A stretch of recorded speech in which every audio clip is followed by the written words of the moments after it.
Amén, mis hermanos. Que el Señor les bendiga. Le damos gracias al Señor por estar un día más acá en la casa de oración, aprendiendo de la palabra de Dios. Y hoy seguimos con nuestros estudios sobre el libro de Isaías. Isaías, profeta mayor, ¿cierto?, en el Antiguo Testamento, cuyo nombre significa en Jehová hay salvación. Y hoy día vamos a estar estudiando, mis queridos hermanos, del capítulo 9 al capítulo 12. Y a grandes rasgos este capítulo nos habla del reinado perfecto del Mesías.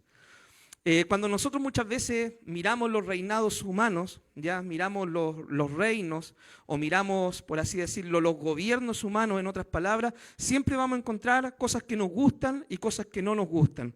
Vamos a encontrar políticas, ¿cierto?, que van a salir a favor de la gente, pero también los gobiernos humanos van a levantar políticas que van en contra de la palabra del Señor. Y es por eso que Dios nos pide en su palabra y nos dice que no debemos confiar ciegamente en el hombre. De hecho, la Escritura dice, ¿cierto?, maldito el hombre que confía en el hombre, pero bendito el hombre que confía en Jehová. Siempre en los gobiernos humanos, mis queridos hermanos, va a estar ese factor, el factor del pecado, el factor humano, el factor de que muchas veces hay gente que cuando quizás comienza a querer gobernar, a querer hacer las cosas, ¿cierto?, puede que comiencen con una buena intención, pero finalmente el dinero, ¿cierto?, corrompe. Dice la palabra de Dios que la raíz de todos los males, ¿cierto?, es el amor al dinero, por el cual desviándose algunos fueron traspasados de muchos dolores. Y lamentablemente cuando la gente llega a estos cargos de poder, a estos cargos de autoridad, muchas veces al tener tanta influencia y tener tantos recursos, se corrompen. Pero hay un reino que no es así. Hay un reino que es eterno, que va a durar por la eternidad. Hay un reino que va a ser perfecto, en el cual no se van a cometer errores ni pecados, en el cual todo va a ser justicia, va a reinar la paz por siempre. Y de este reino es el que nos habla el libro de Isaías en el capítulo 9, ¿cierto?, hacia adelante. Así que ese es el texto básico que vamos a estar estudiando. Y el primer versículo clave dice así: porque un niño nos es nacido, hijo nos es dado, y el principado sobre su hombro, y se llamará su nombre, admirable, consejero, Dios fuerte, Padre eterno, príncipe de paz. Estos son los nombres, ¿cierto?, por los cuales se va a conocer a este niño que nacería, obviamente después crecería y iba a reinar por siempre, haciendo alusión, ¿cierto?, a nuestro Señor y Salvador Jesucristo. Y mire, considere los nombres. Su nombre es admirable, ¿ya? Consejero, sabemos de que en Jesús está toda la sabiduría, el conocimiento, todo el consejo de Dios. Cristo es, cierto, el verbo de Dios, la palabra de Dios hecha carne que habitó entre nosotros, y dicen los apóstoles, vimos su gloria, la gloria del unigénito Hijo del Señor.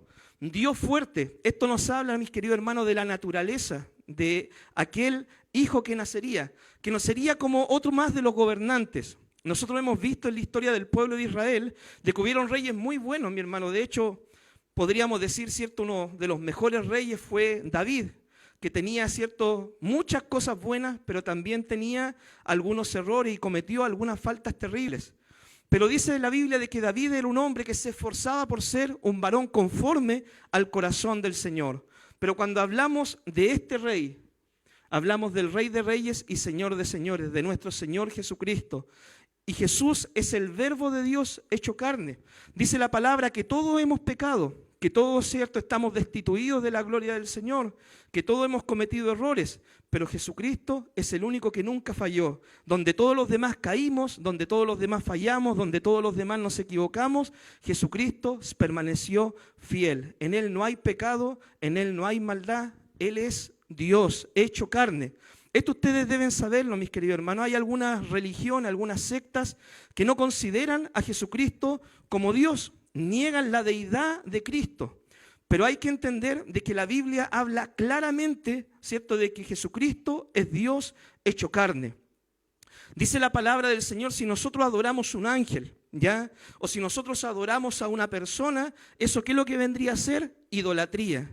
Pero cuando nosotros vemos, ¿cierto?, la vida y el ministerio de Cristo, vemos que hasta desde su nacimiento el Señor recibió adoración. Cuando el Señor calmó, ¿cierto?, la tempestad y subió a la barca, los apóstoles le adoraron.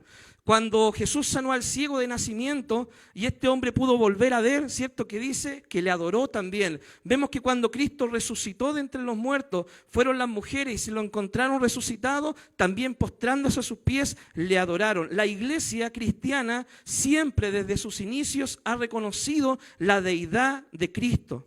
¿Ya? Y nosotros no tenemos ni un problema en adorar a Jesús, en adorar al Padre, en adorar al Espíritu Santo, porque nosotros creemos en la doctrina de la Trinidad. Dios Padre, Hijo, Espíritu Santo, tres personas que forman al único Dios verdadero. Amén. Así que nosotros adoramos a Jesús como nuestro Dios fuerte, Padre eterno. Alguien dijo, ¿cierto? Una vez, al que me ha visto a mí, dijo el Señor, ha visto al Padre. Cristo, hermano, es la imagen misma del Padre, ¿ya? Él nos refleja cómo era el corazón del Padre. Nosotros sabemos de que el Padre en el bautismo de Cristo habló desde los cielos, este es mi Hijo amado. Cristo estaba en la tierra bautizándose, ¿cierto? Cumpliendo la voluntad del Padre y el Espíritu Santo vino sobre él como una paloma. Ahí podemos ver nosotros, ¿cierto? La Trinidad, las tres personas de la Trinidad. Y Cristo es la imagen misma del Padre. Él refleja y representa y nos enseña cómo es el corazón de Dios, nuestro Padre. Príncipe de paz, el gobierno de Cristo, mis queridos hermanos, es un gobierno que va a durar por los siglos de los siglos. Y va a ser un gobierno de paz, un gobierno donde no van a haber guerras, donde no van a haber pleitos, donde no va a haber maldad, donde no va a haber engaño, donde no va a haber nada de eso. Porque ¿sabe quiénes solamente van a entrar allí? Todos aquellos que han aceptado al Señor como su Señor y Salvador, todos aquellos que han sido redimidos, ¿cierto? Por la sangre del Cordero, que se han arrepentido de sus pecados y todos aquellos que tienen una relación personal con Jesucristo. Entonces allá en el cielo no va a entrar nada malo, sino solamente aquellos que hemos nacido de nuevo. El Señor le dijo a Nicodemo, os es necesario nacer de nuevo para que puedan ver el reino de Dios. Si no nacen de nuevo, no podrán entrar en el reino de Dios. Así que la pregunta que podríamos hacer para iniciar es, ¿hemos nacido de nuevo? ¿Tenemos evidencia en nuestra vida de que hemos nacido de nuevo? ¿Cuáles son, hermanos, las evidencias de que hemos nacido de nuevo y que podemos pertenecer a este nuevo, a este reino de nuestro Señor? Bueno, la palabra de Dios nos dice a nosotros de que el Hijo de Dios tiene que tener una naturaleza cambiada, ¿cierto? Una naturaleza del Espíritu para poder ser un hijo del Señor. Primeramente, para ser hijo de Dios hay que aceptar a Cristo como Señor y Salvador. En Juan capítulo 1, versículo 12, dice que a todos los que le recibieron, los que creen en su nombre, son llamados hijos del Señor. Las personas del mundo, ¿cierto?, que no creen en el Señor, son creación de Dios. Dios los formó en el vientre de su madre.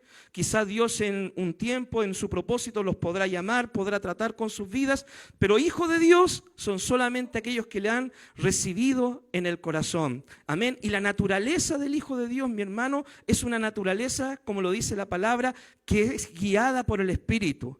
En el Hijo de Dios debe haber el fruto del Espíritu. Jesús mismo lo dijo, ¿cómo conoceréis a aquellos que pertenecen a mi reino?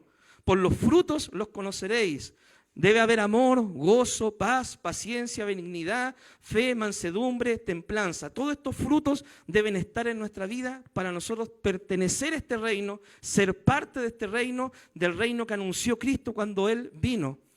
Ustedes recuerdan la predicación de Cristo, arrepentidos y convertidos, porque el reino de los cielos se ha acercado.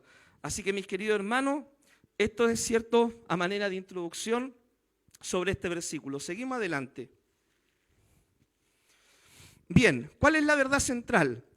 El Dios incomparable preparó el camino para el Mesías. ¿Qué significa, mis queridos hermanos, la palabra Mesías?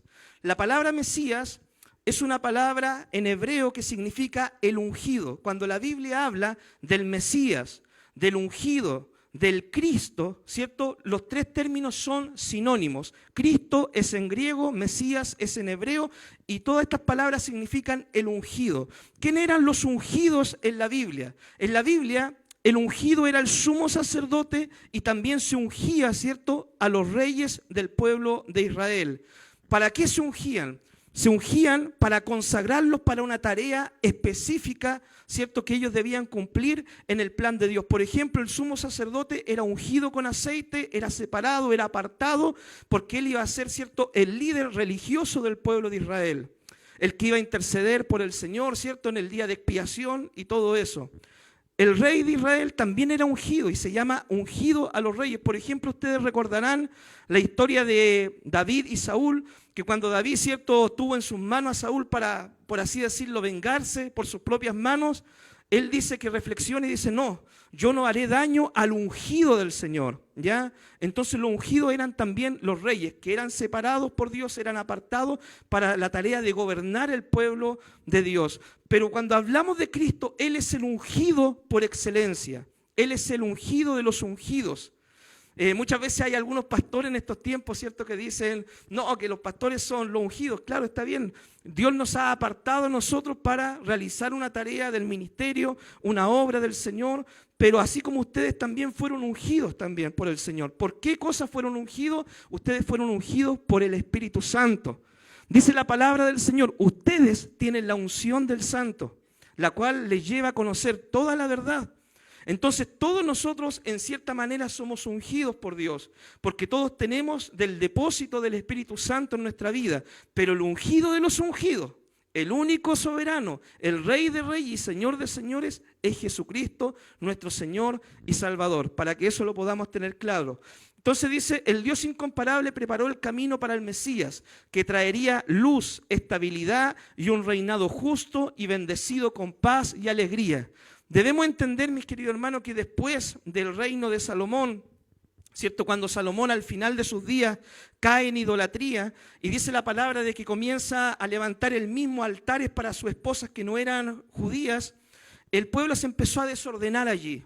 Ya con Roboam se divide el reino, ¿cierto?, en el norte y en el sur, y ya en el norte, ¿cierto?, nunca ellos buscaron del Señor, a pesar que tuvieron grandes profetas que hablaron en el norte, como el profeta Elías. Él profetizó en Israel, en el norte o en Samaria, como también se le conoce. En el sur hubieron algunos reyes buenos, con algunas cualidades buenas, ¿cierto? Y otras veces también se equivocaron.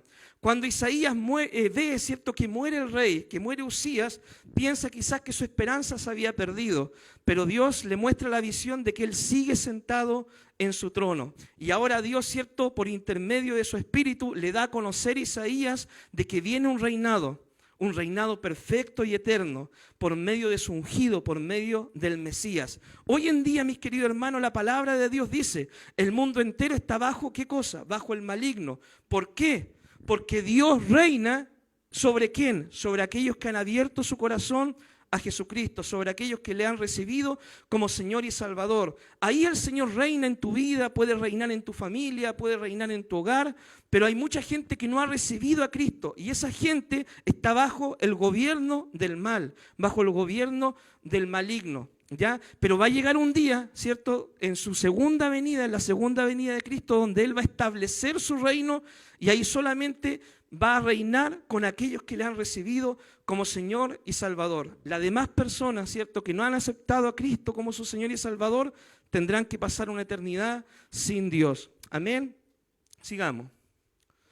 Hoy día veremos cómo Asiria, ¿cierto?, la navaja alquilada, continúa avanzando hasta Jerusalén. Ustedes recordarán de que cuando el pueblo de Judá se vio aprisionado, ¿cierto?, por el reino de Siria y el reino de Israel, ¿ya?, cuyas capitales es Siria, es Damasco, ¿cierto?, y Israel es Samaria. Cuando se vio aprisionado el pueblo de Judá en el sur, ¿qué es lo que hicieron ellos? Tomaron a sueldo a los asirios, el imperio que gobernaba en aquel tiempo por esos lados.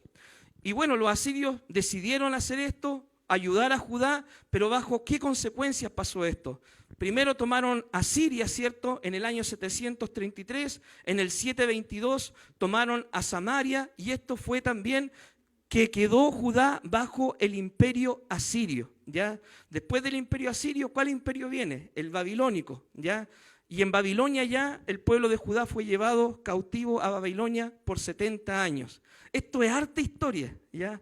Harta historia del pueblo de Israel. De repente cuesta un poco entenderlo, pero si usted pone atención a las clases, después ve los videos, se va a poder ir interiorizando del tema y va a poder captarlo, ¿cierto?, bien. Cuando yo llegué a la iglesia, por ejemplo, mi hermano, me costó entender un poco este cuadro, y en un instituto bíblico, de hecho, me lo enseñaron bien y todo, me enseñaron las divisiones, el reino del norte, el reino del sur, porque usted se va a dar cuenta de que cuando usted, por ejemplo, lea la Biblia y lea los profetas, muchas veces van a hablar de Samaria. Cuando habla de Samaria la Biblia, ¿de quién está hablando? Está hablando del reino del norte, de Israel. ¿Ya? Reino del norte, Israel, de Samaria. Cuando habla de Jerusalén, por ejemplo, en los profetas, ¿de quién está hablando? Está hablando del reino del sur, de Judá, cuya capital es Jerusalén. ¿Cierto? El reino del sur, Judá o Jerusalén son sinónimos. Samaria, el reino del norte, Israel, también son sinónimos. En el reino del norte había 10 tribus, en el sur, ¿cierto? Estaba la tribu de los judíos, ¿cierto? Y otra tribu más, parte de la tribu de Benjamín. Entonces, mi hermano, cuando nosotros vamos leyendo la Biblia, vamos entendiendo esto. De repente algunas personas también en el libro de Reyes, ¿cierto? Cuando leen el libro de Reyes, Primera de Reyes, Segunda de Reyes, los libros de Crónicas, y ven el reino del norte, el reino del sur, el reino de Israel, el reino de Judá, y de repente toca la coincidencia que hay nombres que se juntan, ¿cierto? Que se llaman de la misma forma, una casa allá, una casa acá.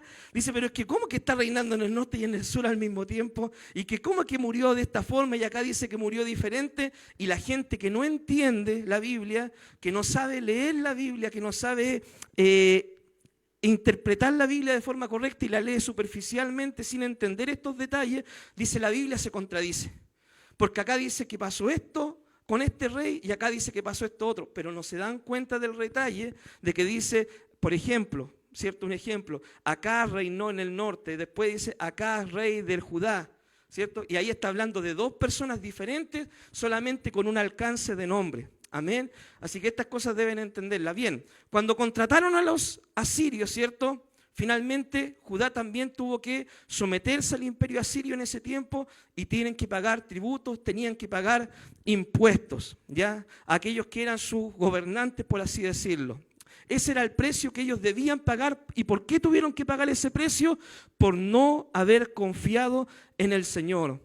Dios, ¿cierto?, le había animado al rey, ¿cierto?, a poner su confianza, al rey Acaz, a poner su confianza en el Señor.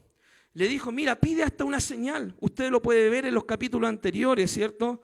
En el capítulo 7 le dice a Acaz, pide una señal que Dios te va a responder y Dios te va a respaldar.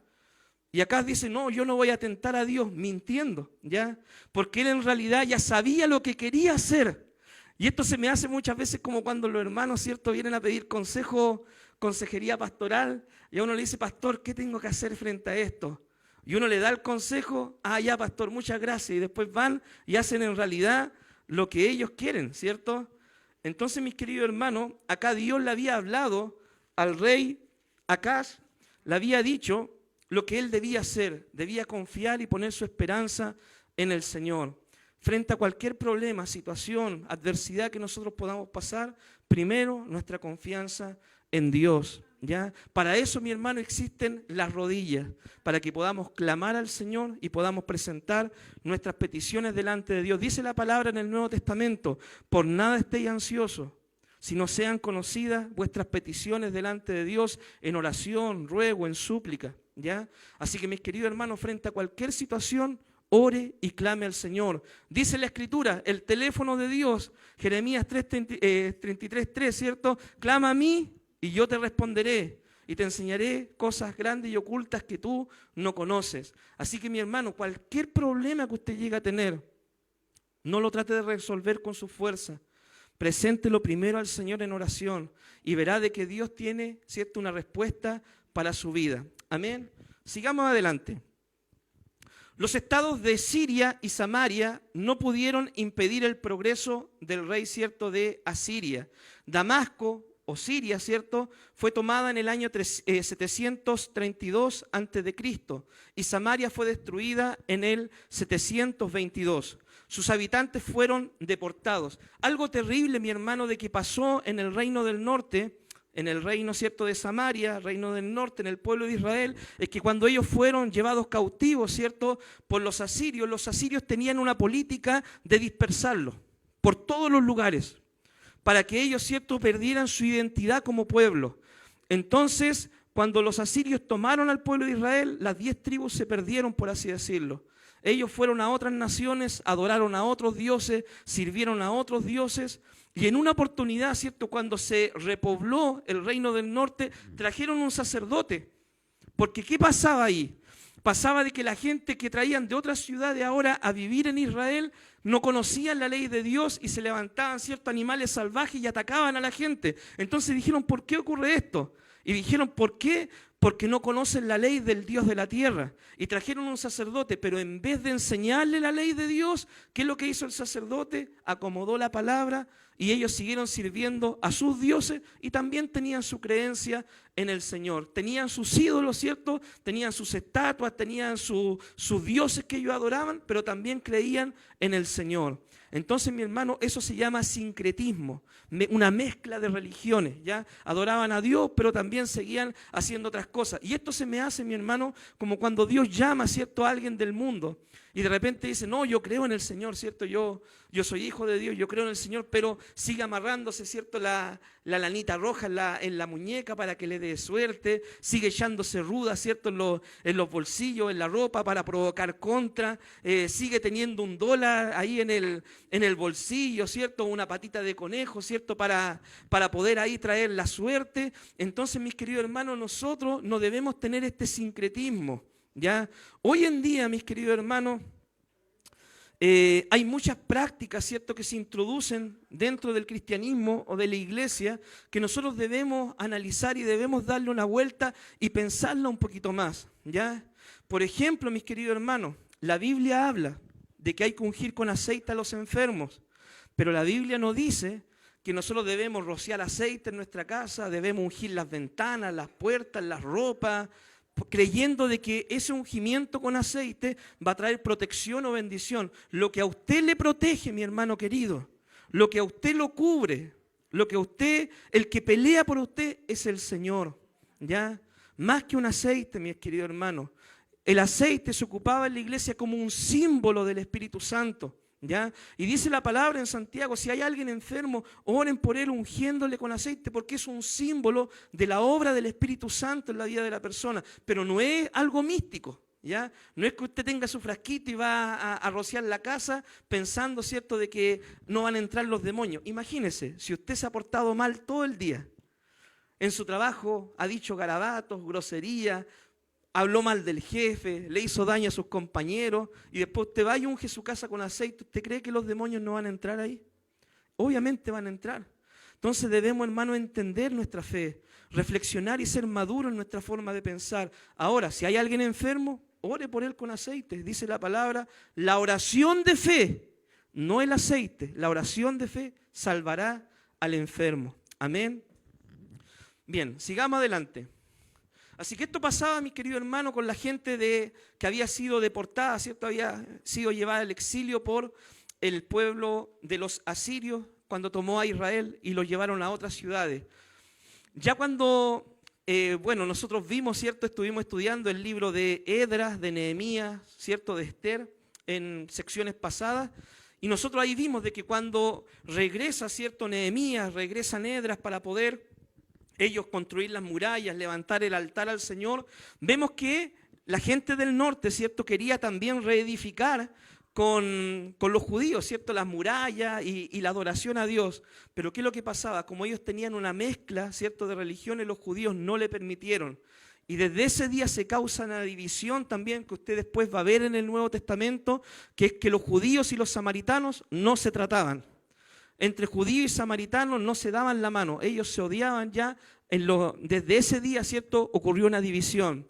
¿Por qué? Porque ellos adoraban a Dios, pero adoraban también a otras cosas. Entonces, los judíos no querían mezclarse con ellos, querían hacer bien las cosas cuando ellos después regresaron de Babilonia después de los 70 años, y ahí se produce esa división que usted la puede ver claramente en el Nuevo Testamento y en los libros, ¿cierto?, de Esdras, de Nehemías, ¿ya?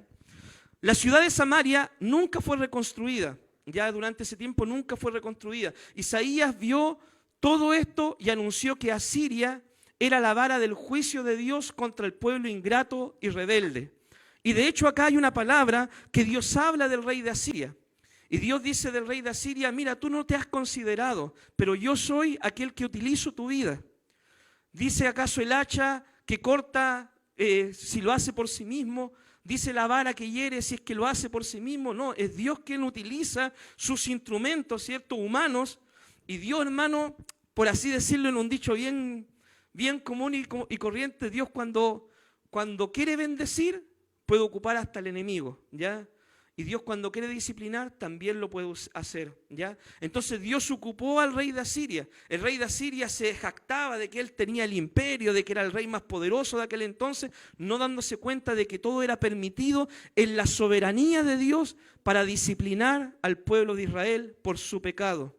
A todo esto, mi hermano, Dios muchas veces le habló al pueblo de Israel que debían arrepentirse, debían cambiar de actitud, debían volverse al Señor, pero ellos no hacían caso, insistían en su pecado, desoían la voz de los profetas. En una oportunidad, ¿cierto?, cuando recién el reino se había dividido y Jeroboam, ¿cierto?, estaba por ofrecer sacrificio, no al Señor, no de la forma que Dios había hablado, dice que Dios envió un profeta y le dijo, mira, Dios te va a castigar, te va a disciplinar. Y el rey dijo, detenerlo. Y cuando hizo eso, su brazo se secó.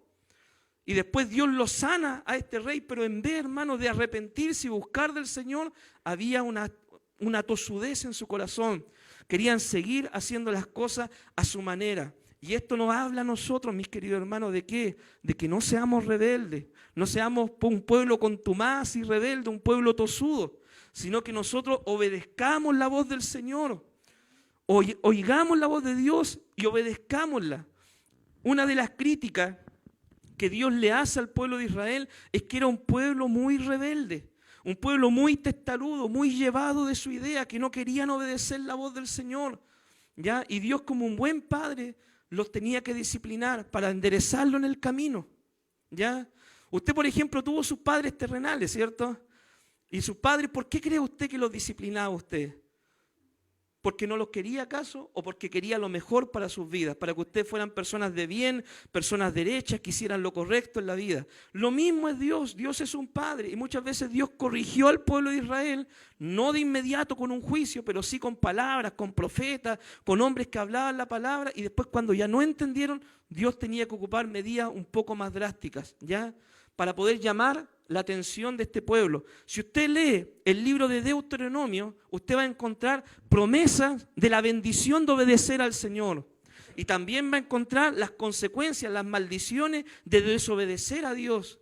Entonces, mi hermano, Dios desde mucho tiempo, desde que fundó el pueblo de Israel, desde que lo sacó de Egipto, le dijo cómo Él iba a tratar con ellos. Y ese trato para nosotros no ha cambiado para la iglesia en este tiempo. ¿Ya? Nosotros no porque estemos bajo la gracia significa de que vamos a vivir como queramos, vamos a hacer lo que queramos y pensamos de que Dios, cierto, nunca nos va a llamar la atención. Dice la palabra que Dios al hijo que ama lo corrige, lo disciplina, ¿ya? Y desde temprano el Señor, cierto, nos habla por su palabra para que nosotros hagamos las cosas bien. Y dice la palabra que cuando eres disciplinado por parte de Dios, no te desalientes, ¿ya? No te desalientes porque Dios al hijo que ama, es decir, si Dios te ama, te va a corregir. Yo también de repente me ha tocado vivir la corrección del Señor por algunos errores que uno ha cometido. Y bueno, gracias al Señor, porque eso nos habla de que somos hijos. Porque si no somos hijos, Dios, hagamos lo que queramos, vivamos como queramos, y Dios, cierto, no va a estar ni cerca de nuestra casa. Pero porque somos hijos y porque Dios quiere lo mejor para nosotros, Él nos habla a tiempo, fuera de tiempo.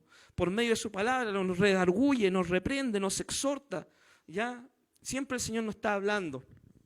Isaías vio todo esto y anunció a Asiria que era la vara del juicio de Dios contra este pueblo ingrato y rebelde, ¿cierto? Dios iba a disciplinar a Israel por medio de los asirios, ¿ya? Y en parte también iba a tocar Judá. Aún no había llegado el tiempo de Judá, ¿ya? Ustedes vieron, ¿cierto?, de que Israel fue llevado cautivo, por así decirlo, el norte fue llevado por los asirios a diferentes pueblos en el año 722. En el año 586, ahí se llevan cautivo a los judíos, ¿ya? Israel en el 722, los judíos en el 586 fue llevado cautivo, ahora sí, a Babilonia. Y fueron llevados en 3 deportaciones para allá, para Babilonia, por su pecado también y porque ellos no cambiaron. Viendo, hermano, lo que Dios había hecho con Israel, ellos decidieron seguir en su tosudez, en su porfía y no cambiar su actitud, y Dios finalmente tiene que tratar también con el pueblo de Judá. Amén. Ante la incompetencia de los reyes de Judá, el profeta tuvo una revelación de que Dios iba a mandar un rey de la línea de David, quien sería el Salvador del pueblo. Cuando ustedes ven en el Evangelio de Mateo, ¿qué es lo que dice la palabra? Evangelio de Mateo capítulo 1, versículo 1. Esta es la genealogía de Jesucristo, hijo de David, hijo de Abraham. Ahí se cumplen las promesas. El Mesías tenía que venir de la línea, ¿cierto?, del rey David, y también el Mesías debía que ser parte del pueblo de Israel, ¿ya? Abraham fue el padre de la fe, el fundador de la nación de Israel. Entonces, estas profecías se cumplen en Jesucristo, ¿ya? Dice Isaías 9, versículo 1 al 5. El pueblo que andaba en tinieblas vio gran luz, y los que moraban en tierra de sombra y de muerte, luz les resplandeció sobre ellos. Este pasaje, mi hermano, lo toman los evangelios. No sé si usted recuerda, Mateo, ¿cierto? El evangelio cuando empieza, inicio del ministerio de Jesucristo. Luz, ¿cierto? Que brilló en las tinieblas, ¿cierto? Tierra de Zabulón, tierra de Neftalí, camino del mar, Galilea de los gentiles, ¿cierto? Pueblo vio gran luz. Estos pasajes lo toman los evangelios para hablar de ¿quién? Del ministerio de Cristo, de cuando Cristo inicia su ministerio, dando a entender de que esta palabra profética se cumple en la vida de Jesucristo, ¿ya? Para los primeros cristianos, estos versículos, mi hermano, por eso dijimos un día de que el libro de Isaías, sobre todo, ¿cierto?, se le conoce como el profeta evangélico, ¿ya? Hay muchas citas de Isaías que se van a hacer referencia en el Nuevo Testamento. Su nacimiento virginal, por ejemplo, aparece acá en el libro de Isaías. Esta palabra, ¿cierto?, que habíamos acabado de ver, de que Cristo iniciaría su ministerio, también aparece acá en Isaías. El reinado del Mesías aparece acá en Isaías. El siervo sufriente, mi hermano, cuando avancemos más, ¿cierto? En los capítulos más adelante va a ver cuando habla del siervo de Jehová, el siervo sufriente, que él iba a ser herido, molido por nuestras transgresiones, aparece acá también en el libro de Isaías. Para los primeros cristianos, ¿cierto?, son referencias claras de Jesucristo como el Mesías prometido. Los gobiernos humanos, mis queridos hermanos, siempre van a contar con el factor del error, ¿ya? Pero el gobierno de Dios es un gobierno perfecto. Así que, mis queridos hermanos, no ponga tanto su esperanza en el hombre, en lo que el hombre o la mujer le pueda prometer. Ponga su esperanza en el Señor. ¿Por qué? Porque cuando se levantan políticos en este tiempo, ¿cierto?, le van a decir, vamos a hacer esta reforma, vamos a hacer estos cambios, vamos a ayudar de esta forma, pero también vamos a hacer esto otro, también, ¿cierto?, vamos a sacar estas leyes, también vamos a coartar, ¿cierto?, estas libertades. Los gobiernos humanos fallan. ¿Por qué? Porque está el factor humano. Pero viene el día en que Dios va a gobernar por la eternidad. Y si usted quiere ser parte de eso, hay que arreglar cuentas con Dios. Hay que estar alineado con el Señor para poder ser parte de esa bendición. Para poder entrar al cielo debemos nacer de nuevo, ¿ya? Nacer de nuevo. Nacer de nuevo, mi hermano, no es simplemente bautizarse. Y algunos dicen, no, yo voy a nacer de nuevo, hay que nacer del agua, ¿cierto? Y creen que el bautismo, y ahí nacen de nuevo. No, mi hermano. Como dijo una vez Martín Lutero, yo creía que el viejo hombre iba a quedar sepultado en las aguas del bautismo, pero no sabía que él sabía nadar, ¿ya? El viejo hombre. Entonces, mis queridos hermanos, el bautismo es parte de la vida cristiana, pero el bautismo es un símbolo del nuevo nacimiento, pero el nuevo nacimiento se produce cuando uno conoce realmente al Señor, entrega su vida a Dios, renuncia al pecado, vive para Cristo, ama a Dios por sobre todas las cosas y busca el reino del Señor. Y si se cae uno, se levanta y vuelve a arreglar cuentas con Dios y no se separa del Señor ni aunque vengan pruebas, viento, tempestad, problemas, dificultad, pase lo que pase, uno está firme con el Señor porque uno sabe en quién ha creído. Ese es el fruto de una persona que ha nacido de nuevo, ¿ya? Entonces, para ser parte del reino eterno, hay que nacer de nuevo, tener un encuentro real y verdadero con Jesucristo que transforme nuestra vida. El capítulo 9, versículo 6 al 7 dice, porque un niño nos es nacido, hijo nos es dado, y el principado sobre su hombro, y se llamará su nombre admirable, consejero, Dios fuerte, Padre eterno, príncipe de paz. Jesús, mis queridos hermanos, es más que un simple profeta, ¿ya? Durante la historia de la humanidad han habido profetas o hombres importantes, ¿ya?, que quizás han hasta de hecho sido de ayuda para la sociedad en la cual han nacido. Gandhi, por ejemplo, ¿ya? Hay personas, ¿cierto?, que han influido en la sociedad, pero todas las tumbas de ellos están vacías. Solamente la tumba, ¿cierto?, de Cristo, solamente la tumba de Cristo está vacía. Las tumbas de ellos están ocupadas por las personas, ¿cierto?, que por más profetas o líderes famosos que hayan sido, sus huesos siguen ahí. Pero la tumba de Cristo está vacía. Y esto es lo que hace diferente a Jesucristo, mis queridos hermanos, de cualquier otro hombre, de cualquier otro líder religioso o líder político, ¿ya? El Señor es diferente. ¿Por qué? Porque es Dios hecho carne. Esto se conoce como la encarnación en la teología. Dios tomó forma de hombre. No es que tomó apariencia de hombre, ¿ya? No era un fantasma que apareció de repente, por así decirlo, o que tenía apariencia de ser humano y que en realidad no era humano. No es tampoco, mi hermano, de que Jesucristo fuera 50% Dios y 50% hombre. No. Jesucristo es 100% Dios y fue 100% hombre, ¿ya? Dios tomó forma de hombre. El nacimiento de Cristo, dice la palabra, fue así.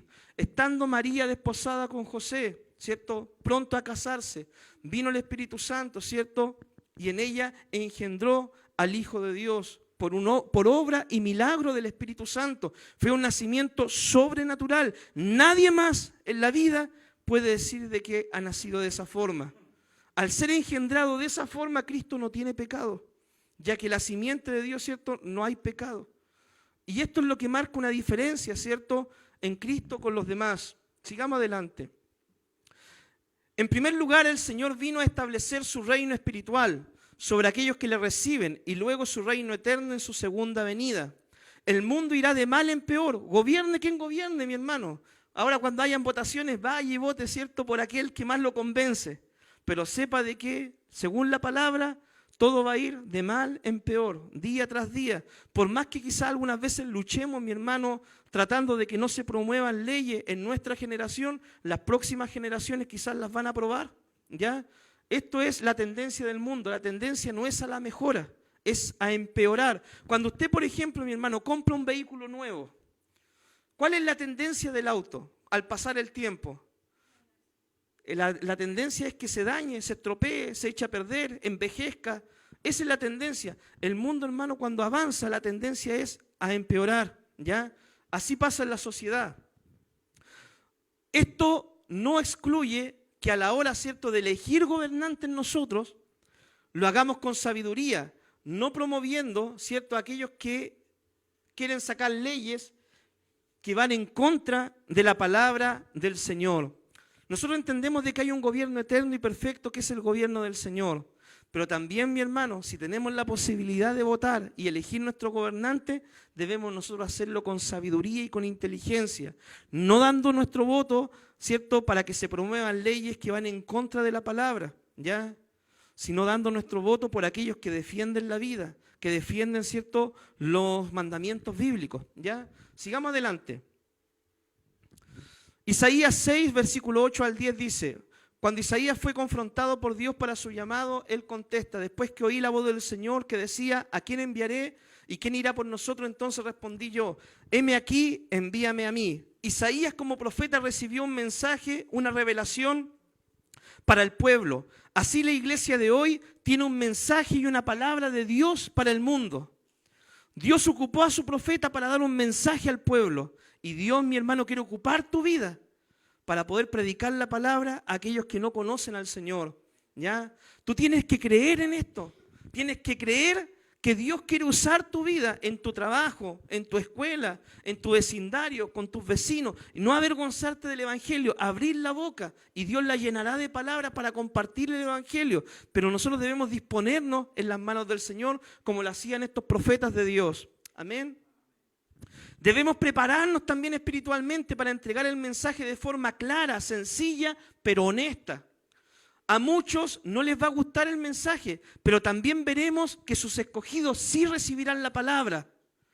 Así que, mis queridos hermanos, ¿cierto?, es una gran tarea, un gran desafío. No es imposible, pero hay que prepararse. Hay que prepararse.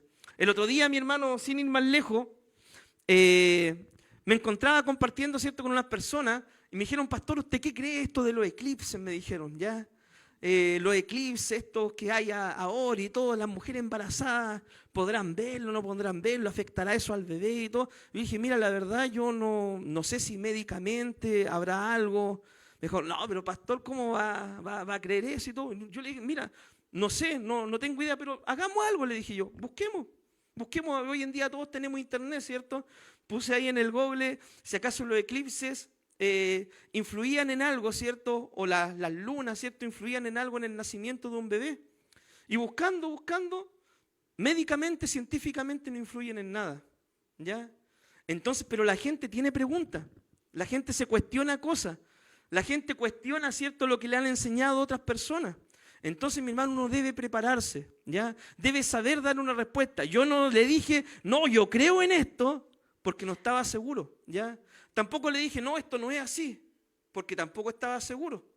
Le dije, mejor busquemos, investiguemos. Y cuando usted no sepa qué respuesta dar, dígale a la persona, investiguemos. Tomemos este tema e investiguemos, ¿cierto? No se apresure a dar una respuesta acelerada, tampoco se quede, ¿cierto?, como que no sabe nada, pero dígale, qué mejor que investigar y salgamos juntos de la duda y aprendemos algo también. Obviamente uno debe investigar en páginas, por así decirlo, certificadas, ¿cierto?, con fuentes fiables, ¿ya? Si usted se mete a una página del tarot o de cualquiera de esas cosas, obviamente le va a decir algo que nada que ver, ¿ya? ¿Te estás preparando, mi querido hermano, en oración, en la palabra? ¿Sabes cuál es nuestra misión como hijos de Dios mientras tenemos vida? Debemos estar preparados espiritualmente para ser usados por Dios en el poder del Espíritu Santo. Mis queridos hermanos, lo más importante nosotros para poder ser instrumentos de Dios como lo fueron Isaías, ¿cierto?, que compartió una palabra de parte del Señor, una palabra que llamaba al pueblo al arrepentimiento y también una palabra profética, ¿cierto?, porque Dios le reveló lo que venía a futuro. Lo más importante es estar preparados en oración, en la palabra, buscando de Dios cada día, teniendo nuestro tiempo devocional personal. Yo sé que muchas veces nos conectamos en la noche a orar, o que muchas veces oramos los varones en la mañana, pero es necesario buscar más de Dios. Si queremos que Dios use nuestra vida y nos dé palabra, es necesario pasar tiempo en la Escritura, pasar tiempo en la oración. Yo sé de que todos nos cansamos, de que todos, ¿cierto?, muchas veces no tenemos el ánimo, la fuerza, que muchas veces quizás no tenemos ni siquiera ganas de orar ni leer la Biblia, pero es necesario hacer el esfuerzo, el sacrificio. Hay que morir a uno mismo, a nuestra comodidad, tomar la cruz y buscar del Señor. Esa es la única forma, mis queridos hermanos, que Dios va a poder usar nuestras vidas y nos va a dar de ese aceite espiritual, de esa unción del Espíritu para seguir predicando la palabra del Señor. Debemos dar gracias a Dios de que está llegando gente a la iglesia, mis queridos hermanos, pero esa gente necesita ser alimentada con la palabra del Señor, necesita ser pastoreada, ¿cierto?, bajo la guía del Espíritu Santo. Y Dios quiere usar tu vida para seguir ganando almas. Pero para eso hay que estar en comunión con Dios siempre, para ver el respaldo del Señor. Sigamos adelante. Isaías 6, versículo 11 al 13 dice, cuando Isaías preguntó hasta cuándo le tocaría predicar, Dios le contestó, hasta que las ciudades estén asoladas sin morador y no haya hombre en las casas y la tierra esté hecha un desierto. El mal gobierno, hermano, de los reyes de Israel trajo como consecuencia este castigo para ellos. Las ciudades iban a ser tomadas, iban a ser llevados cautivos, se iban a perder las cosechas, la gente iba a tener que vivir en tierra ajena por el mal gobierno de los líderes, ¿cierto?, que estaban a cargo de esas naciones. Por eso, mis queridos hermanos, uno cuando vote tiene que votar con el lápiz, pero tiene que votar también pensando, ¿cierto?, en lo que la palabra de Dios nos dice. La palabra de Dios nos da directrices, mis queridos hermanos, muchos mandamientos, y uno debe analizar la palabra y votar a conciencia. Ya, el reino humano siempre van a haber defectos, van a haber cosas malas. Hay un reino eterno que está por venir, del cual somos parte y queremos, ¿cierto?, pasar una eternidad con el Señor. Aún no lo vemos cumplidamente en forma total, sino que Dios gobierna sobre los que le hemos aceptado. En su segunda venida vamos a ver este reino en plenitud. Vamos a gobernar con Cristo, vamos a reinar con Cristo por toda una eternidad, mi hermano, ¿ya? Pero por ahora debemos nosotros, ¿cierto?, pensar, meditar. ¿A quién le damos el voto? ¿A quién elegimos? Ya no estamos en los tiempos de la monarquía, ¿cierto?, donde los reyes gobernaban por una eternidad, ¿cierto?, y hasta que morían o hasta que los mataban, ¿cierto?, y después gobernaba el hijo del rey y después gobernaba el hijo del rey. Ya no estamos en esos tiempos. Hoy en día lo que existe es una democracia. Y todos tenemos, ¿cierto?, en los países democráticos la oportunidad de elegir bien a nuestros gobernantes. No sé si ustedes han visto en internet, ¿cierto?, cuando gobiernan los justos, el pueblo se alegra. Cuando gobierna, ¿cierto?, el Salvador, cuando gobierna el Señor, el pueblo se alegra. Ya cuando Dios toca la vida de los gobernantes para hacer bien las cosas, en el pueblo hay gozo, hay alegría, el pueblo está contento. No digo de que sean gobiernos perfectos, pero son gobiernos que marcan una diferencia. ¿Ya? Cuando los gobernantes son hombres puestos por Dios para dirigir la nación, pero también vemos las consecuencias de los malos gobiernos. Acá en Israel vimos estas consecuencias. Por el pecado de los gobernantes vino la disciplina. El líder, mi hermano, ¿es la clave o es el clavo? Sea en la iglesia, sea en una institución, en el trabajo, en el gobierno, ¿el líder es la clave o es el clavo? ¿Es la clave para el éxito de aquellos que están bajo su liderazgo o es el clavo que va a hacer tropezar a muchos? Como es el sacerdote, será el pueblo.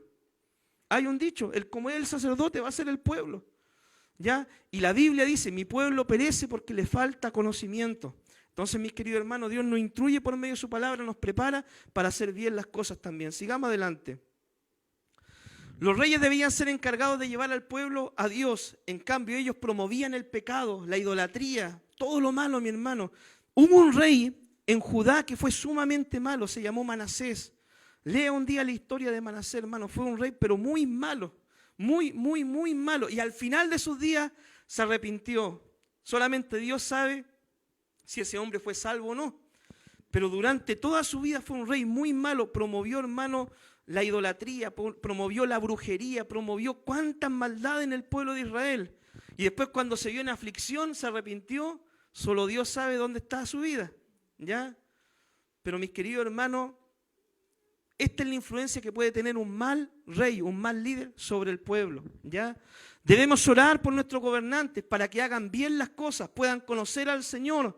Esta es nuestra tarea, no criticarlos tanto, mi hermano. Esto es algo que también nosotros debemos aprender, dice la palabra en 1 Timoteo capítulo 2. Oremos por las autoridades, los gobernantes, aquellos que están, ¿cierto?, en puestos de autoridad. ¿Por qué? Porque ellos son puestos por parte de Dios. A veces no son de nuestro gusto personal, mis queridos hermanos, ¿ya? Pero Dios los puso ahí y los puso con un propósito. Entonces nuestra tarea como hijos de Dios es orar por ellos, ¿ya? Orar por ellos, orar que conozcan al Señor, orar que hagan bien las cosas. Nuestra tarea no es tanto criticarlo o pasar, ¿cierto?, las conversaciones familiares hablando en contra de los gobiernos que no nos gustan. Oremos por ellos, oremos por nuestro país, clamemos por Chile, ¿cierto? Bendigamos esta nación para que Dios, ¿cierto?, siga prosperándonos, ayudándonos y que el Evangelio pueda seguir alcanzando otras vidas, ¿ya? Así que nuestra tarea como cristianos es orar. Los líderes del pueblo, del gobierno, la iglesia o de cualquier institución pueden ser, como les dije, la clave o el clavo.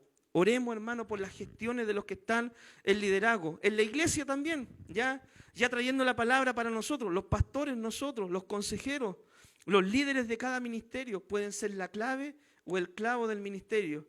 Pueden ser aquellos que van a ayudar a la gente a crecer, a madurar, a hacer actividades para que la iglesia siga creciendo, avanzando, o podemos ser, ¿cierto?, la piedra de tropiezo para algunos. Oren por nosotros, mi hermano. No se cansen de orar. Yo agradezco profundamente cuando mi hermano en las oraciones o cuando nos conectamos o en los cultos oran por nuestra vida, mi hermano. Ya no es querer uno ser florero de mesa ni estar siempre presente, pero yo agradezco profundamente sus oraciones. Porque como dijo Pablo, mi hermano, Pablo siendo apóstol, un hombre pero poderosísimo en el Espíritu, él le decía a la iglesia, no cesen de orar por mí para que prediquemos la palabra y el Evangelio siga llegando a otras vidas. Así que, mi hermano, sigan orando por nosotros y por los líderes de la iglesia para hacer bien las cosas. Seguimos. ¿Qué aplicaciones, mi hermano, sacamos de este estudio? Dios establece su reino en el corazón, en la vida de cada uno, aquel que cree en el Evangelio y recibe a Jesús como su Señor y Salvador. El reino de Dios viene en primer lugar en forma espiritual, a reinar sobre los que lo reciben, ¿ya? Pero ahora en la segunda venida de Cristo, que ya estamos a las puertas. Algunos creían de que después de estos sucesos que están aconteciendo, ya estamos más cerca, ¿ya? Entonces cuando Cristo venga ahora en su segunda venida, Él va a reinar ahora en forma completa y total por la eternidad.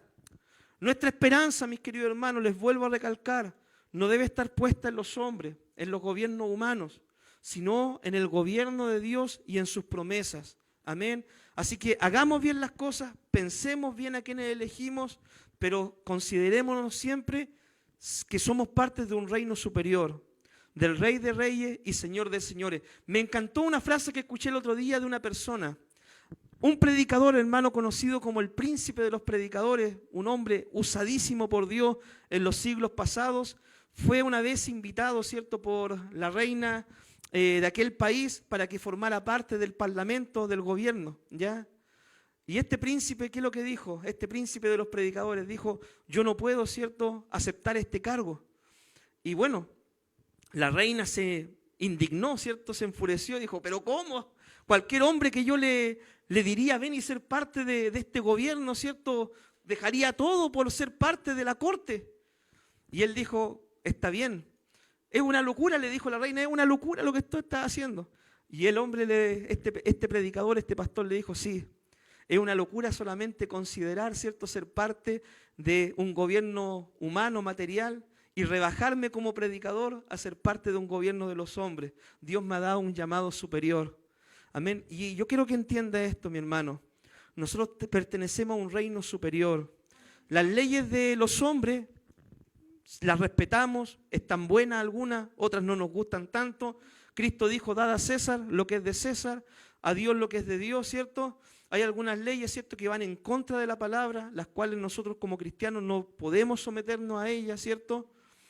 Pero hay una ley que es superior, y esa es la ley de la palabra del Señor. Hay un gobierno que es superior, ese es el reino de los cielos.